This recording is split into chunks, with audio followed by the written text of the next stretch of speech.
پر آ کے یہ براہ راست مناظر ہیں اسلام آباد سے، جہاں پر 26 فروری 2019 کے بھارتی جارحانہ اقدار کے جواب میں پاک فضائیہ کی جانب سے شاندار کامیابی کی یاد میں اسلام آباد میں تقریب کا انعقاد کیا جا رہا ہے۔ 27 فروری کو بھارت کے 2 جنگی طیارے مار گرائے اور پائلٹ کو بھی گرفتار کیا۔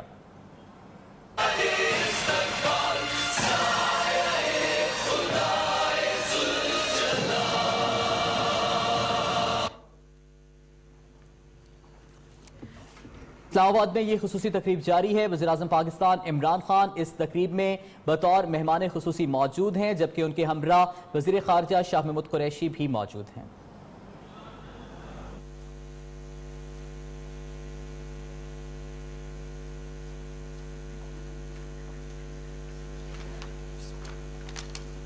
فروری 2019 کو بھارت کی جانب سے پاکستان کی سیکیورٹی فورسز، پاکستان کی افواج، پاکستان کی عسکری طاقت کا امتحان لینے کی کوشش کی گئی، جس کا بھرپور جواب پاک فضائیہ کی جانب سے دیا گیا اور بھارت کو اپنے مذموم مقاصد میں منہ کی کھانا پڑی۔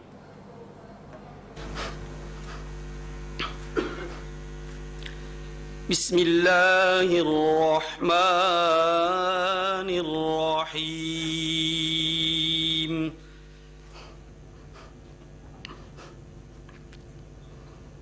اذا جاء نصر اللہ والفتح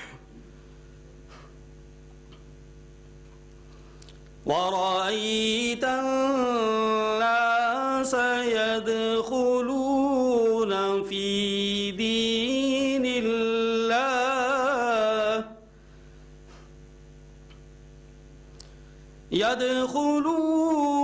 في دين الله أفواجا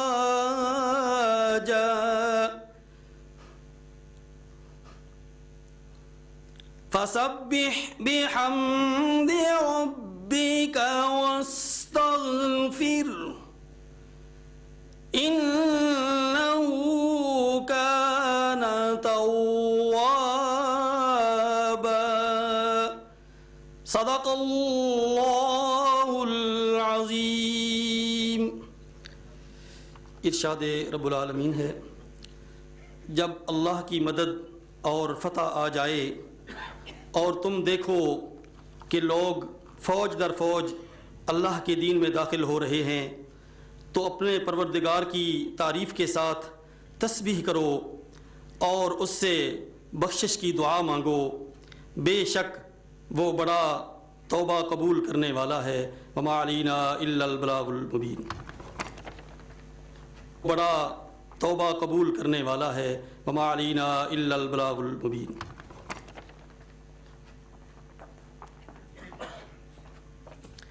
Honorable Prime Minister, members of the Cabinet and parliamentarians, service chiefs, diplomats, and distinguished guests. We have gathered here today to commemorate Pakistan's responsible and resolute response to Indian aggression of 26th of February 2019. Through its befitting response, Pakistan demonstrated that it has both the resolve and the capability to thwart any aggression. But most of all, it was Pakistan's mature and responsible actions that prevented any further escalation of the crisis. Today, ladies and gentlemen, we honor the courage, commitment, and professionalism of our armed forces. We salute their steadfastness and determination. Ladies and gentlemen, I would now invite Foreign Minister of Pakistan, Makhdoom Shah Mahmood Qureshi, for his remarks.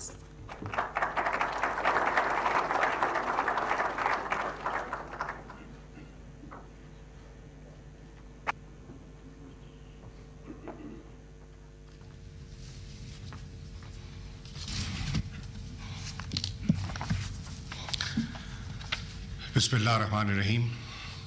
Prime Minister, Cabinet colleagues, members of Parliament, members of the Armed Forces of Pakistan, members of the Diplomatic Corps, in Islamabad. Ladies and gentlemen, Assalamu alaikum. In the limited time I have, I want to convey 4 messages. Ladies and gentlemen, on the 26th of February last year, our eastern neighbor violated our frontiers and attacked Pakistan. Pulwama incident of 14th of February was used as a pretext for domestic political considerations. On the 27th of February, Pakistan responded, not to escalate tensions, but to demonstrate, firstly, our resolve, and secondly, our capability.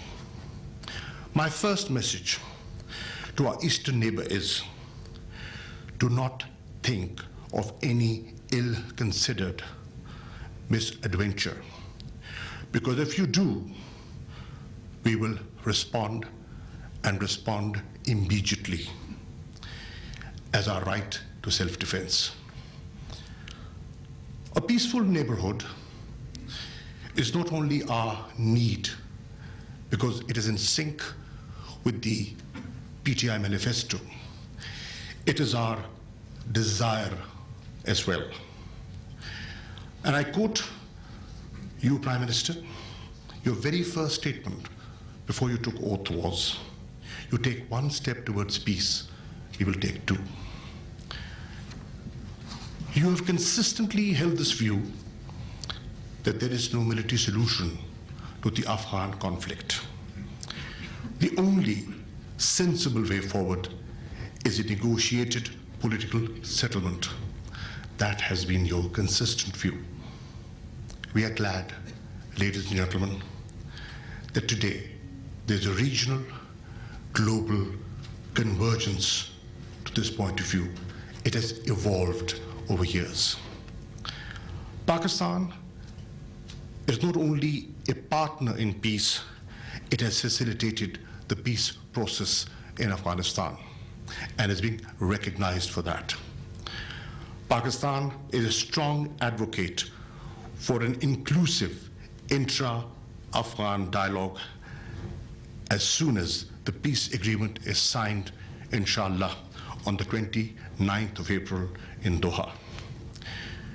We want to live in peace with our eastern neighbor. The question is, how do we get durable peace without resolution of the Kashmir dispute? Who has suspended the bilateral dialogue process? The international community has to look into that. Who has aggravated and further complicated the situation in Jammu and Kashmir by announcing measures which are illegal on the 5th of August 2019? Is it an internal affair of India, as claimed by India? The UN Secretary General here in Islamabad just a few days back negated that point of view. It is an internationally recognized dispute. If it was an internal affair of India, then why did he authorize a briefing to the members of the Security Council on the 15th of January last month? Why did representatives of the UNMOGIP and the political department of the UN Secretariat brief all 15 members of the Security Council?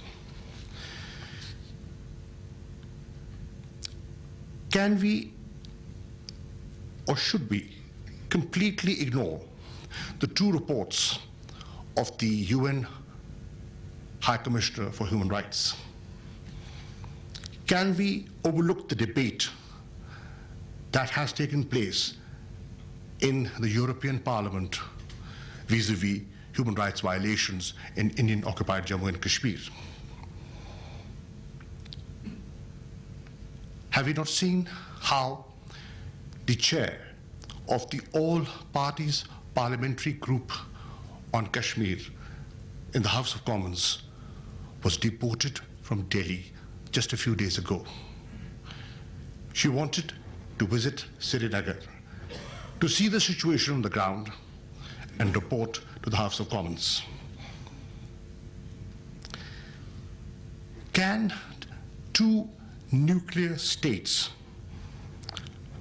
look for a military solution to this dispute? It will be mutually suicidal.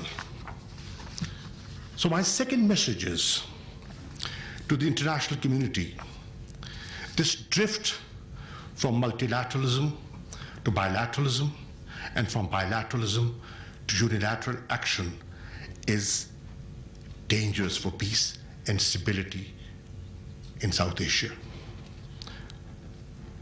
Pakistanis and Kashmiris will never accept the measures announced on the 5th of August 2019.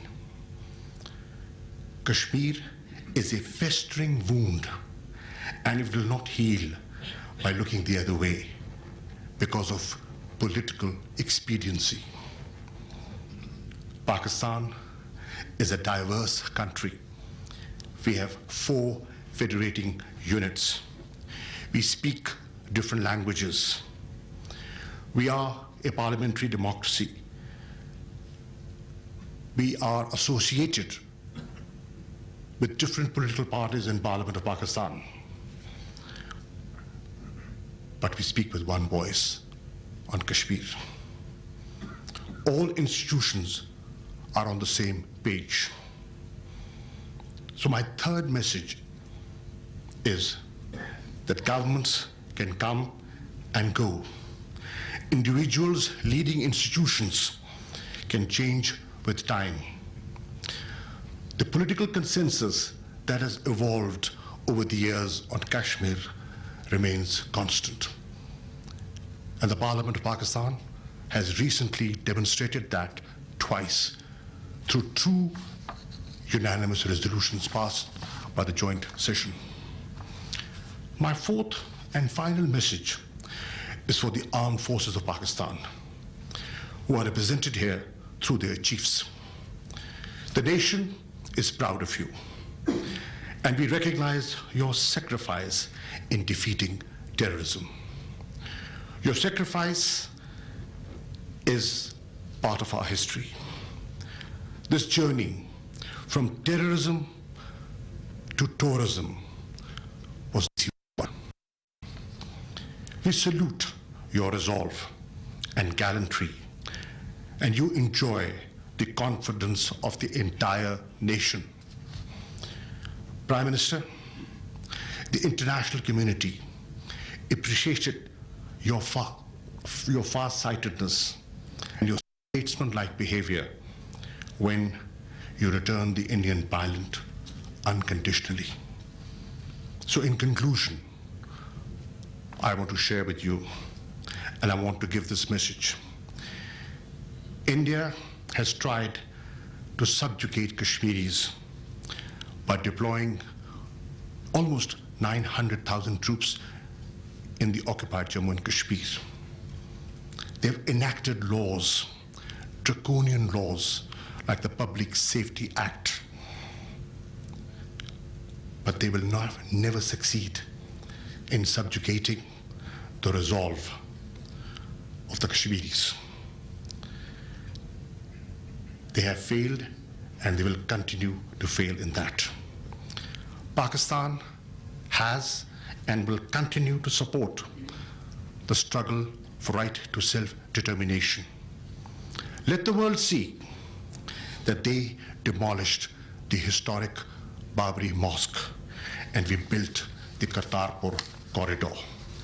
Let the world see the drift from secularism to majoritarianism. Prime Minister, not one senior leader of BJP government condemned the violence that has taken place in the last 48 hours in Delhi. Not one. This is the 1984 2002 model. And I don't say this. This is Suhasini Heather, a renowned journalist based in Delhi, tweeting this morning. Pakistan Zindabad.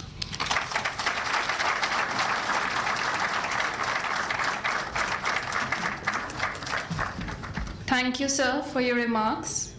Ladies and gentlemen, next we have something very important for you. We would like to show you a documentary that has been specially prepared for the occasion by ISPR. Its title is 3-Day Standoff, Pakistan and India.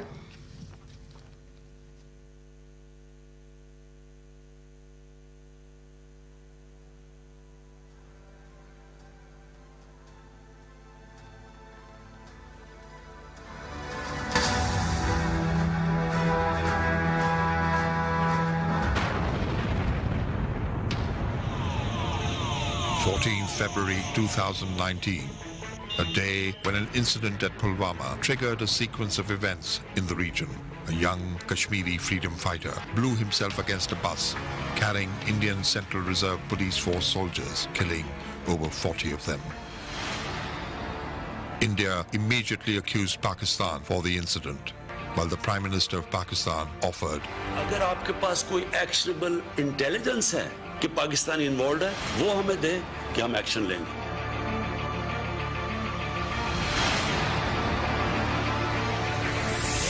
India, despite offers from Pakistan, in the wee hours of February 26th, approached Pakistan airspace of 3 corridors, Sialkot, Bahawalpur and Kashmir.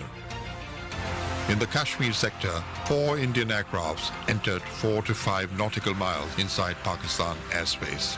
However, upon effective challenging, aircrafts dropped their payload, which fell in free flight in the open area of the Jabba forest reserves.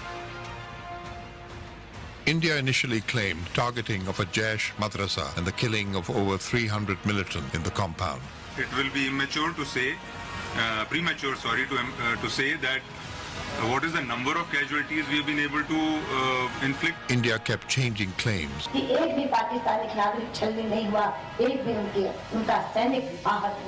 which eroded the veracity with international community. Later, both Pakistani and international media visited the impact site, which negated Indian claims. Pakistan responded. PAF, while staying within Pakistani airspace, locked 4 Indian military targets. The Indian Air Force, having known of the Pakistan counter-strikes, once again tried to enter Pakistani airspace in the Kashmir sector. Pakistan Air Force was fully alert to take on the intruding aircraft. Pakistan Air Force shot down 2 Indian jets. The wreckage of one fell just across the line of control inside Indian-occupied Jammu and Kashmir, and one aircraft, a MiG-21, fell inside Pakistan territory at Peer Gully. The pilot ejected and was immediately got hold of by angered local civilians. मेरा नाम wing commander अभिनंदन है. मैं भारतीय वायुसेना में एक लड़ाकू विमान चालक हूँ. मैं टारगेट ढूंढने की कोशिश कर रहा था. आपके एयरफोर्स ने मुझे गिराया. पाकिस्तानी आर्मी के 2 जवान आए एंड उन्होंने मुझे बचाया वहाँ से. पाकिस्तानी आर्मी जो है वो बहुत ही प्रोफेशनल सर्विस है. India claimed shooting down of a Pakistani F-16. This remained a false claim, as India could not provide any evidence. Images put out. This is the wreckage of the Pakistani F-16, and how the Indian Air Force knows this is an F-16 is because if you see this part, Abhijit can explain it to us. So I don't think that's entirely accurate. That part is actually a MiG-21 part. The night of the 27th and the 28th of February was very tense. There was a credible intelligence about Indian plan to launch conventional missile strike on Pakistan's military targets, taking a notch higher in the escalation ladder. Sensing Pakistan's credible retaliation, India backed out from the intended missile strikes, but undertook intense exchange of ground fire all along the line of control.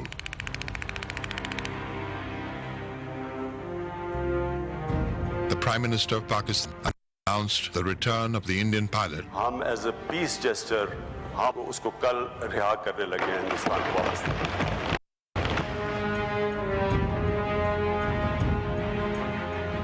The gesture was hailed by the international community as a possible step towards de-escalation. However, Indian political leadership and media continued with their war hysteria. हमारे साथ मौजूद army के 5 general बताएंगे क्या है उनका war plan. And like you, I also want Pakistan punished. An Indian submarine was spotted by the Pakistan Navy. Pakistan Navy showed restraint despite having the capability to engage. The situation thereafter remained relatively calm without any official de-escalation.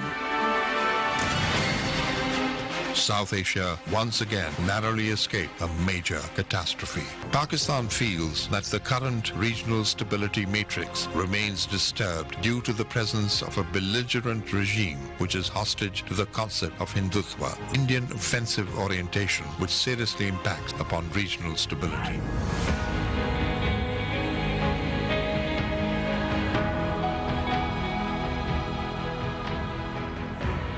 What is the world community going to do? Is it going to appease a market of 1.2 billion, or is it going to stand up for justice and humanity? If a conventional war starts, and anything could happen, but supposing a country 7 times smaller than its neighbor is faced with the choice, either you surrender or you fight for your freedom till death, what will we do? I ask myself this question. And my belief is, La ilaha illallah, there is no God but one.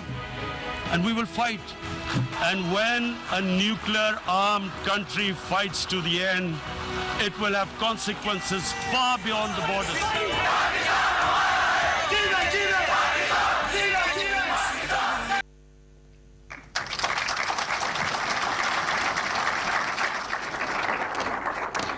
Now, I would like to invite Chairman Kashmir Committee, Syed Fakhr Imam, for his remarks.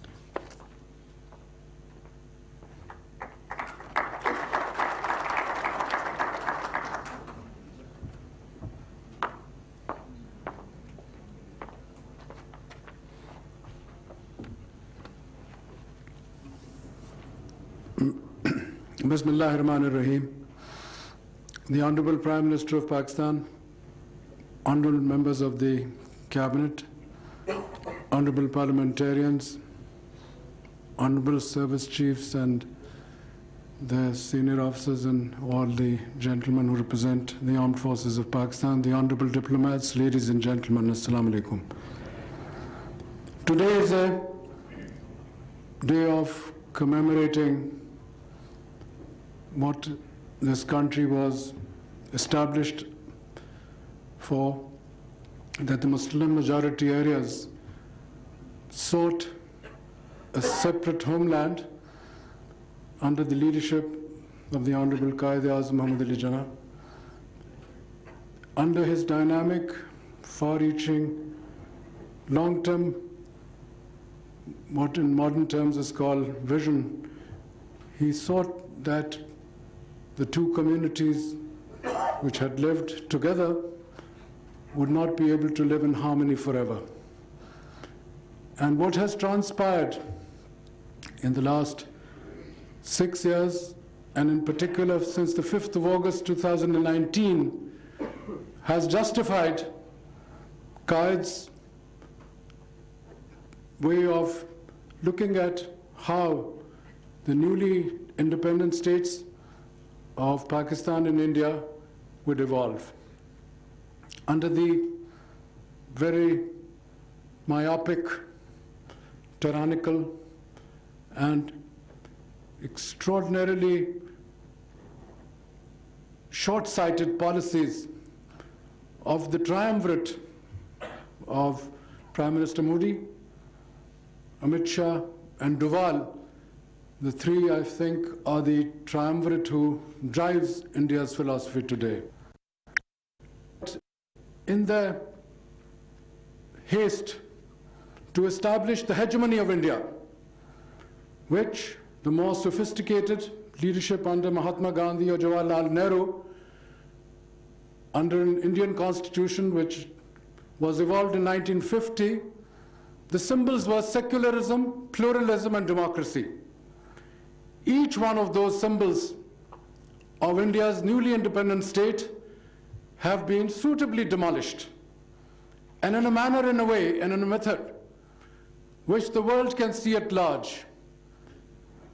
The Kashmir cause, which is to Pakistan, as the Qaid said, the jugular vein of Pakistan, it is in all and every way, has today again been brought to the international level, because after the Shimla Agreement, the Indians always said that the two nations must resolve their outstanding issues bilaterally. Pakistan never concurred. However, the Kashmir cause and the suffering of the Kashmiris, who are the key people in this whole affair, was not somehow resolved, as it has not been today. But Modi, with his BJP ethos and the manner that he runs India, my colleague, the Honorable Foreign Minister, mentioned Babri Masjid, the demolition, and we saw what the Supreme Court of India has done. And subsequently, as Chief Minister of Gujarat, 2,500 citizens of Muslim belief were martyred. And what did the Indians do? What has the Supreme Court of India done recently? Upheld Modi's fascism. So in a way, where the world is looking at India, the optics are totally different. The United Nations, in three ways, has recognized Pakistan's position. Number one, after the 5th of August, illegal, unilateral, aggressive occupying or reoccupying of Indian Kashmir. Subsequently, we sought a meeting of the United Nations Security Council. China played the key role. They brought the Russians on board, the Americans, the Honorable Donald Trump, we have seen 4 or 5 times in meeting our Honorable Prime Minister, said it was Prime Minister Modi who's asked me to mediate. Mr. Modi has never retracted from that statement. However, the whole of India negated that statement, and you saw 2 days ago, in his own way. Remember one thing, whether it's President Trump, whether it's Prime Minister Modi or any other leader of powerful nations, they are driven by domestic politics. Domestic politics drove them to Pulwama attack. Modi had lost 5 state elections. He wanted a cause to win the general election, and he succeeded in that. Although he lost on the ground to the great defenders of Pakistan, but somehow he convinced the Hindi belt in the north, and that's where he won 5 of his state elections. As we saw when President Trump, again, July last year, wanted to come back. Why did he want Pakistan assistance or facilitation? Because he was heading for the November election, December this year, presidential election. He invited the Honorable Prime Minister and his large delegation, and it went rather well, except a few days later with the 5th of August intervention. Immediately what happens after that? The United Nations recognizes again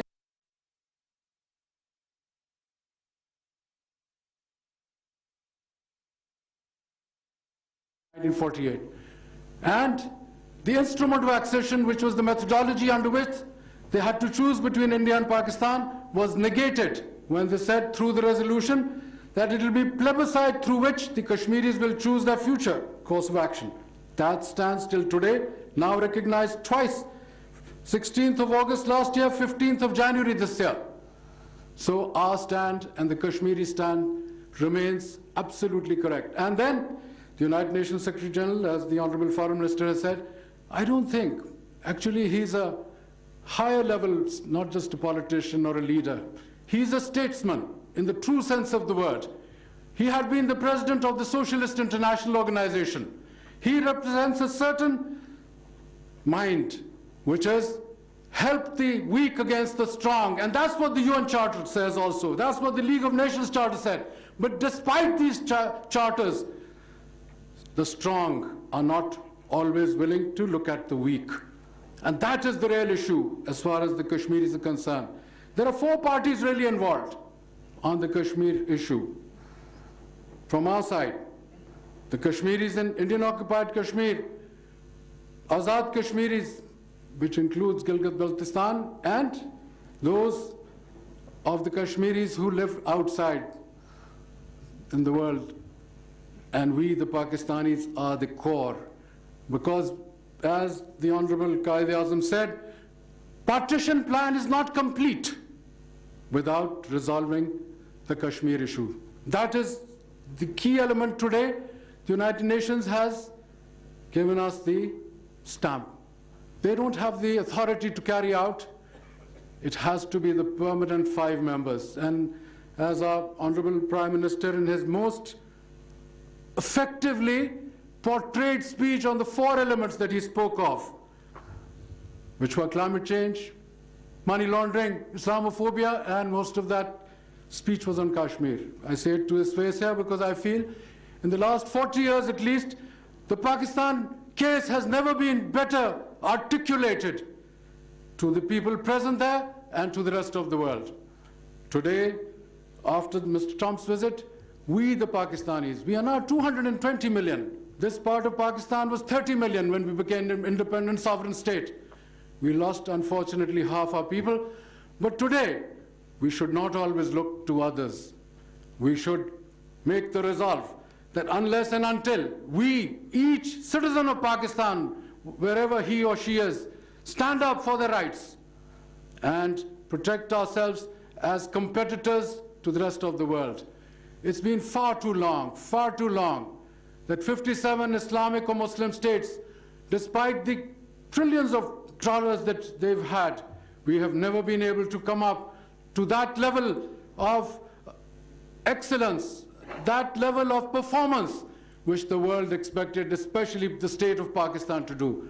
I, for one, feel we've now got the opportunity, the way this Kashmir issue should become the trajectory to project ourselves in the world. But most of all, we need to sort out our own economic and political dynamic on the ground so that the citizens of Pakistan get justice above all, opportunities above all, institutions of learning and excellence above all. And if we can establish that, I, for one, would feel that Quaid-e-Azam Muhammad Ali Jinnah's unity, faith, and discipline would have been achieved. Thank you very much.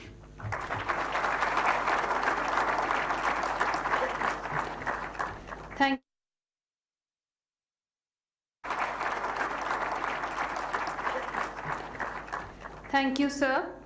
Ladies and gentlemen, I would now invite the living legend, Ustad Rahat Fateh Ali Khan, for a Milli Nagma titled Chadhta Suraj, indeed one of the masterpieces ever produced.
सूरज है अपना पाकिस्तान, दुनिया देख रही है पाकिस्तान की शान। चढ़ता सूरज है अपना पाकिस्तान, दुनिया देख रही है पाकिस्तान की शान। रख ले आंखों में अपने ख्वाब जवान, चढ़ता सूरज है अपना पाकिस्तान।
चढ़ता सूरज है अपना पाकिस्तान दुनिया देख रही है पाकिस्तान की जान चढ़ता सूरज है अपना पाकिस्तान दुनिया देख रही है पाकिस्तान की शान रख ले आंखों में अपने ख्वाब जवान चढ़ता सूरज है अपना पाकिस्तान दुनिया देख रही है पाकिस्तान की शान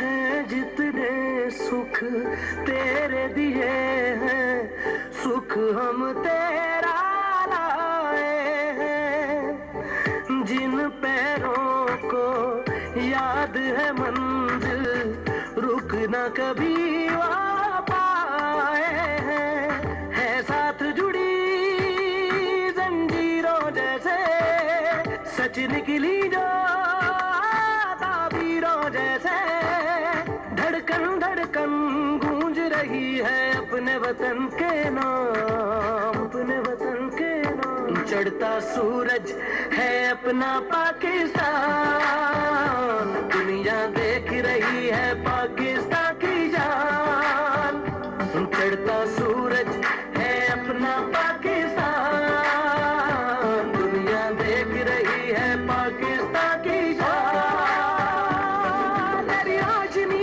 से दुआ मिले तेरे मंजरों में खुदा मिले तेरी रोशनी से दुआ मिले तेरे मंजरों में खुदा मिले तेरा हुस्न अपना नसीब है तेरी खाक दिल के करीब है तेरे रंग की जो मिसाल दूं किसी आसमां को निखार दूं तेरे रंग की जो मिसाल दूं किसी आसमां को निखार दूं तेरा रूप रब का कमाल है इस रूप को ना गवा चढ़ता सूरज है अपना पाकिस्तान दुनिया देख रही है पाकिस्तान की शान चढ़ता सूरज है अपना पाकिस्तान दुनिया देख रही है पाकिस्तान की शान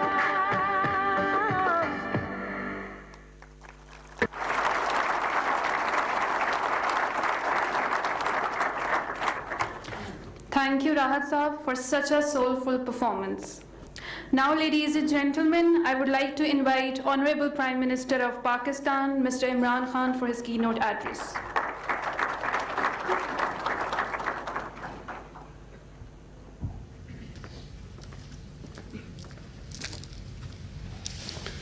Bismillah ar-Rahman ar-Rahim. Honorable Ministers, Services Chiefs, parliamentarians, diplomats, honorable diplomats, Khawatین و حضرات, آج ہم کمیموریٹ کر رہے ہیں ایک دن جو اللہ کا کرم ہے خاص کہ ہم اس میں سے جس طرح نکلے ہیں ایک مشکل وقت سے وہ ایک میں بحیثیت پاکستانی اب بول رہا ہوں پرائم منسٹر نہیں بول رہا مجھے بڑا فخر تھا جس طرح وہ پاکستانی قوم نے اس کرائسس سے ڈیل کیا کیونکہ کرائسس تو تھا اگر آج اللہ کا شکر ہے کہ وہ ایگریویٹ نہیں ہوا اگر وہ حالات بگڑے نہیں تو اس میں صرف اور صرف ایک پاکستانی قوم کی میچورٹی سامنے نظر آئی تھی تو میں ایز اے پاکستانی اس لیے کہہ رہا ہوں کیونکہ میری عمر تقریباً پاکستان جتنی ہے تو ہم نے سارے پاکستان کے اونچ نیچ دیکھے ہیں 65 وار بھی مجھے یاد ہے 70 میں جو اس قوم کو شوق ملا تھا جو تکلیف ہوئی تھی وہ بھی مجھے یاد ہے اور اس کے بعد ہم نے اونچ نیچ دیکھی اپنے ملک کی لیکن ایک انسان کی اور ایک قوم کی پہچان ہوتی ہے وہ ایک کرائسس میں کیسے بیہیو کرتا ہے ایک بڑی اچھی سیئنگ ہے کہ کرج کی ڈیفینیشن ہے کرج کی گریس انڈر پریشر کہ مشکل وقت میں کس طرح ایک انسان اپنے آپ کو سسٹین کرتا ہے. تو کیونکہ یہ جب ہوا ہمیں پتا تھا پلوامہ کے بعد کہ ہندوستان نے کچھ کرنا ہے, کیونکہ ہماری انٹیلیجنس رپورٹس سب یہ بتا رہی تھیں کہ وہ کوئی ان کی تیاری ہے کچھ کرنے کی, تو ہم تیار تھے. اور جب وہ ہوا صبح کے میرے خیال میں 3 بجے تھے, ایئر چیف کا جب مجھے ٹیلی فون آیا کہ انہوں نے بومبنگ کی ہے, تو اس کے بعد جتنا بھی ہمارا رسپانس تھا وہ ایک میچور ملک کا تھا.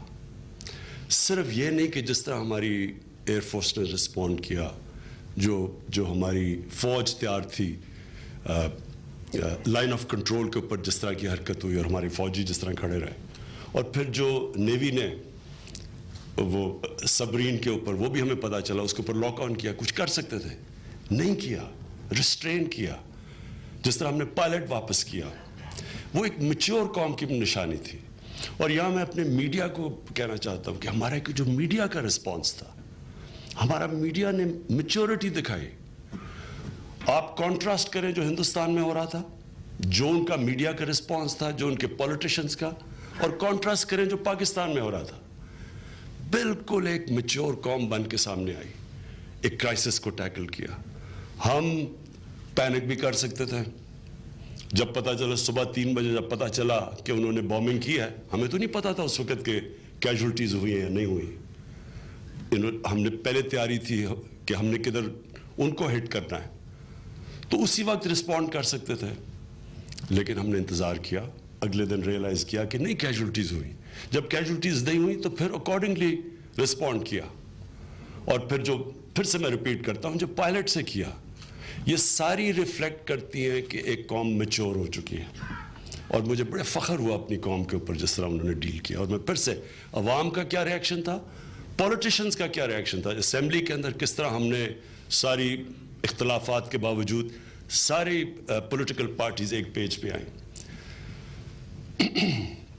اب میں تھوڑا سا ذرا سیناریو جو اس وقت ہے ہمارے نیبر کا, میں اس کو صرف پہلے تو اپنے لوگوں کے لیے بریفلی ڈسکرائب کرنا چاہتا ہوں, اور اس کے بعد تھوڑی اینڈ میں ڈپلومیٹک کمیونٹی بھی اور باہر کے ملک کے لیے بھی میں اس کو ڈسکرائب کروں گا.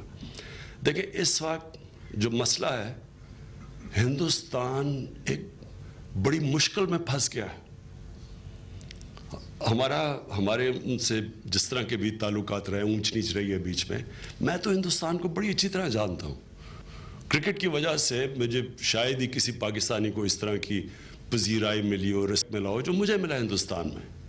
اور جو ہندوستان میں جانتا ہوں اور جو جانتا تھا, وہ بالکل ایک بڑے خطرناک راستے پہ نکل گیا. اور یہ سب سے زیادہ اس کا نقصان ہندوستان کو ہونے والا ہے, ہو رہا ہے, اور آگے مزید اور ہوگا, کیونکہ جس راستے پہ وہ نکل گئے ہیں اس میں سے واپسی بڑا مشکل ہے. جو انہوں نے ایک ریسسٹ, ایک ٹوٹیلیٹیرین, ایک فیشسٹ جو آئیڈیالوجی اڈاپٹ کر لی ہے RSS کی, یہ یاد رکھیں کہ جب بھی دنیا کی آپ تاریخ, کوئی بھی دنیا کی تاریخ دیکھ لیں, جو بھی قوم اس آئیڈیالوجی پہ گئی ہے وہاں ہوا ہی خون ہے اس کے بعد. یہ اس کی لاجیکل کنکلوژن ہی خون کی طرف ہے.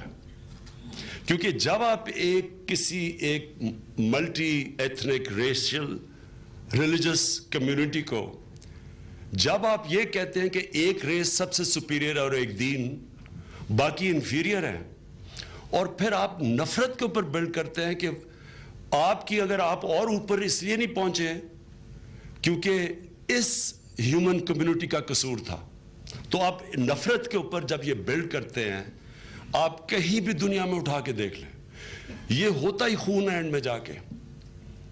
نازی جرمنی جس سے انہوں نے انسپائر ہو کے RSS نے یہ ساری اپنی آئیڈیالوجی بنائی, نازی جرمنی میں دیکھ لیں کیا ہوا.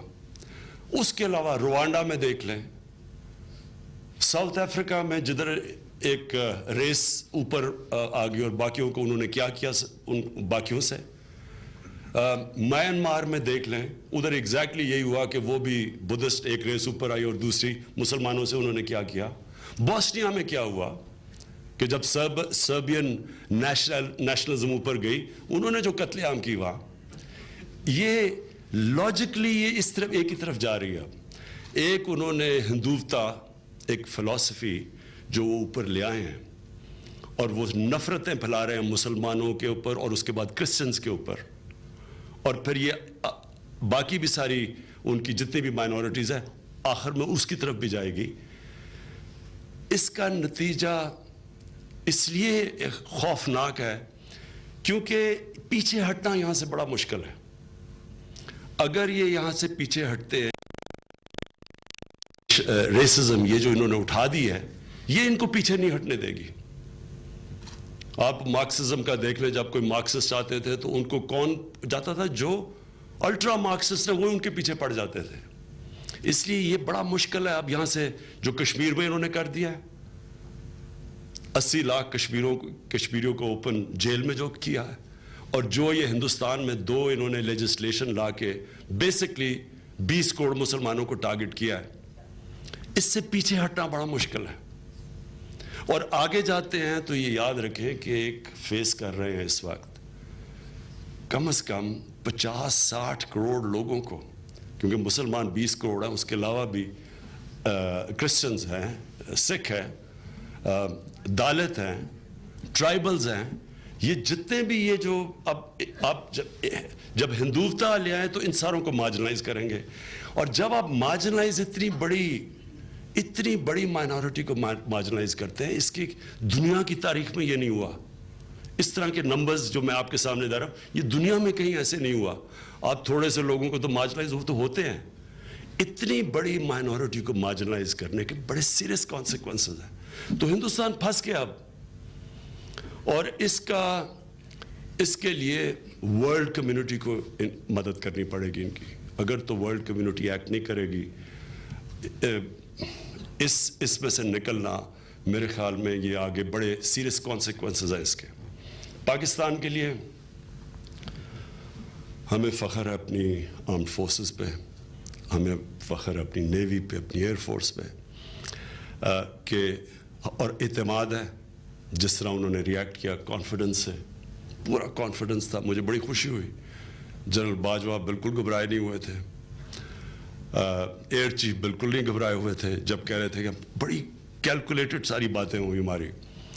مجھے گھبرانا چاہیے تھا لیکن کانفیڈنس تھا, مجھے لگ رہا تھا, کیونکہ ان کو دیکھ کے مجھے بھی کانفیڈنس تھا کہ کچھ نہیں ہوگا. اور جس طرح ریاکٹ کیا, دنیا نے اکنالج کیا. ہمارے اندر پاکستان میں آپ کو یہ یقین دلاتا ہوں کہ جو یہ جو پلوامہ کے بعد اور پھر بالا کوٹ کے بعد جو پاکستان کا ریاکشن تھا, اور جو آج دنیا کے اندر پاکستان کی پوزیشن ہے. دیکھیں, ہندوستان میں جا کے کبھی سوچ سکتے تھے کہ باہر سے ایک امریکن پریزیڈنٹ جائے, اور جو ان کی تعلقات ہیں ہندوستان سے, جس طرح انہوں نے پاکستان کے الفاظ استعمال کیے ہمارے لیے, وہاں میں دیکھ رہا تھا کہ ان کا جو ایکسٹریم میڈیا ہے اس میں کتنی تنقید کی انہوں نے, کیوں پاکستان کی تعریف کر دی. لیکن یہ ریفلیکٹ کرتا ہے, یہ پاکستان کی سٹینڈنگ اپ ریفلیکٹ کرتا ہے, اور انشاءاللہ یہ ملک اوپر ہی جاتا رہے گا. اور جو ہمارے ڈومیسٹک ایشوز ہیں, جو انشاءاللہ وہ بھی آپ دیکھیں گے, جو سارا مشکل وقت ہے وہ نکل گیا. اس وقت پاکستان, جس طرح وہ شاہ محمود نے کوٹ کیا یونائٹڈ نیشنز کے سیکرٹری جنرل کو کہ Pakistan from terrorism to tourism.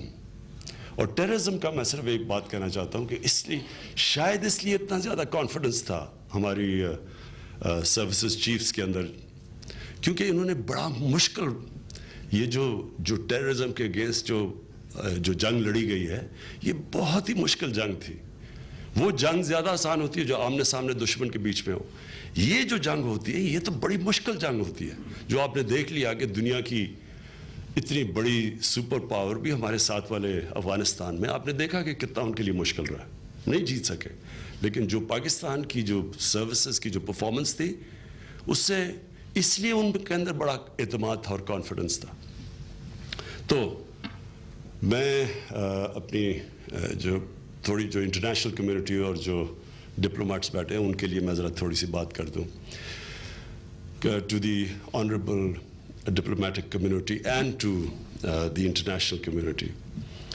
My fear about the way the road that India has taken, I feel that unless the world community intervenes, India has seriously taken a path which is going to be self-destructive in India, because when an ideology based on racial and in this case also religious superiority, which is what that ideology of Hindutva is, and I'm sure that the international community knows that this ideology has been inspired by the Nazis in the 20s and 30s.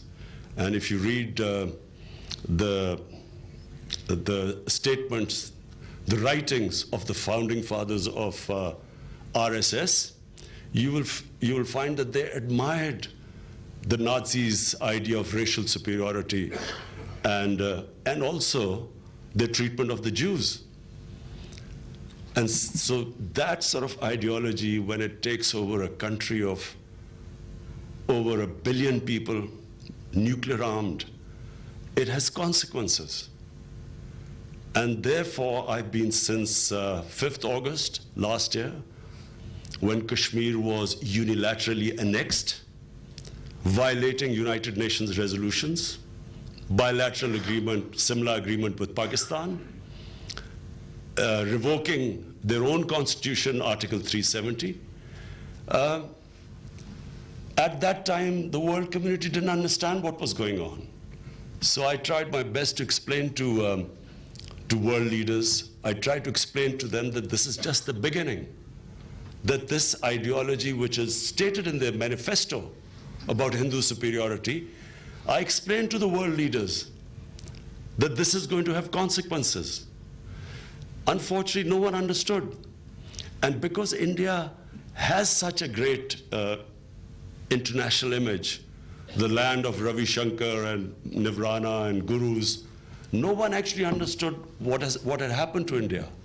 The India of Gandhi and Nehru, their constitution of pluralism and secularism, everything after 5th August, we knew that was being reversed. And the moment these two legislations took place, the Citizens Act and the Registration Act, clearly this was something which is not done in the modern world. This violates all humanitarian rights. What was happening in Kashmir, 8 million people under siege by 800,000 troops, as if they were not humans. And then followed by these two legislations. And what is happening right now in India? Gangs of RSS, equivalent to who were inspired by the Hitler brown shirts, them going and beating up people, and what was happening last night in Delhi. Unfortunately, this will get worse. And so my appeal to the international community is that this is the time to take action, to ask where this huge subcontinent is heading. It's not just a concern of Pakistan. It will concern the whole of the world. And if the international community does not act now, things will just keep getting worse. Because where this RSS-led government, this Modi government, where it is headed, as I explained in Urdu, it's impossible once this sort of ideology comes out of the bottle, once this genie comes out of the bottle, it's impossible to put it back in again. Because once these heady concepts of racial superiority, ultra-nationalism, once they get out from, as I said, from the bottle, it's not possible to again tell them that no, we got it wrong. And so, with such a huge minority which will be excluded, and you're talking about 500 million people, including 200 million Muslims, Sikhs, Christians, Dalits, tribals. This is over 500 million people which will be excluded from the mainstream according to the Hindutva ideology. So what are the consequences of this? What we saw in Delhi last night is just the beginning. I don't see how this is going to stop. I don't see how, from where the Modi government has gone, how it will take back these two legislations.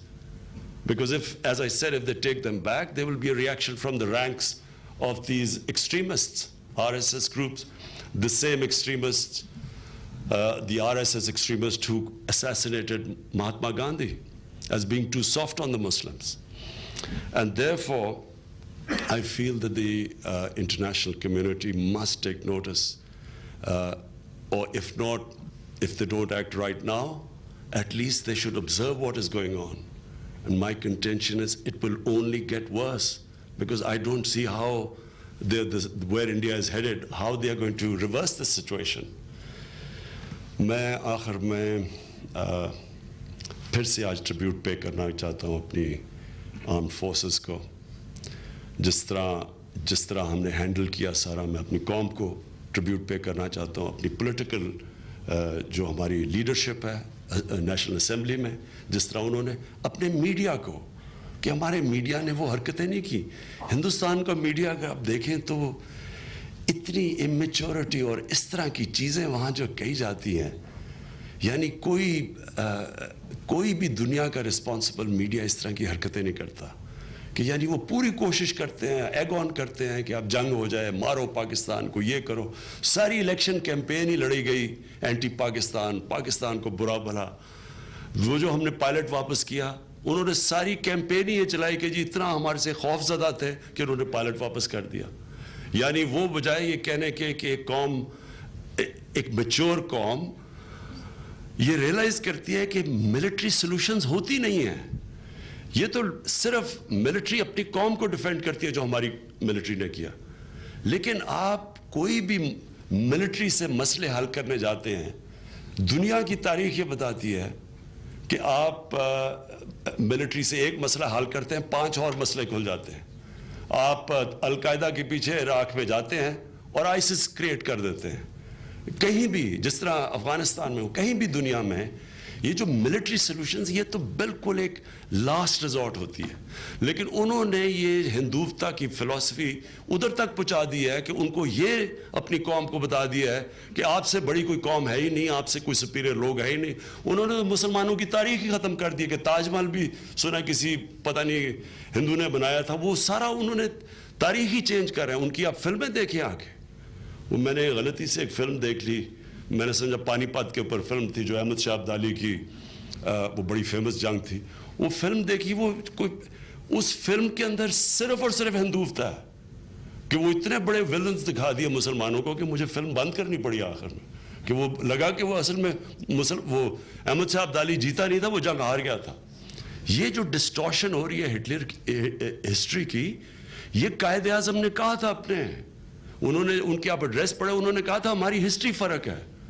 उन्होंने ये सारी चीज़ें जो कायद आज़म ने, मैं तो आज इस दिन ख़ास दाद देना चाहता हूँ अपने ग्रेट लीडर कायद आज़म को कि उन्होंने ये सारी चीज़ें प्रेडिक्ट की थी.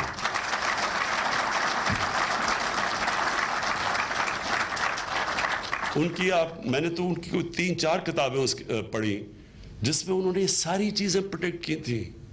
उन्होंने जब हिंदू मुस्लिम यूनिटी के वो एम्बेसडर कहलाए जाते थे, वो ये चीज़ें देख के वो पीछे हटना शुरू हुए. और फिर एंड में वो कहते गए मुसलमानों को कि तुम्हें नहीं पता क्या होने वाला है, तुम अंग्रेज़ की गुलामी से निकल के हिंदू की गुलामी में जाने वाले हो. ये सारी चीज़ें उन्होंने कही थी जो आज नरेंद्र मोदी के हिंदुस्तान में हो रहा है. मैं आप सबका शुक्रगुजार हूँ.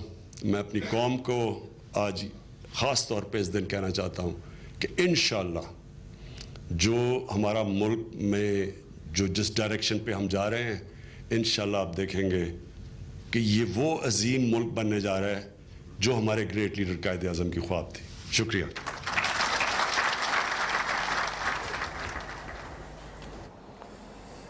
27 फरवरी के सिलसिले में वज़ीर आज़म पाकिस्तान इमरान खान एक तकरीब से खिताब कर रहे थे। उनका ये कहना था कि भारत अपनी पॉलिसियों में खुद बुरी तरह फंस चुका है।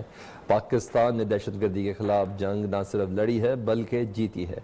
साथ साथ एक साल से मुतालिक उनका ये कहना था कि पुलवामा हमले के बाद हमें भारतीय जारियत का खदशा था, इस सिलसिले में हम मुकम्मल तौर पर तैयार थे।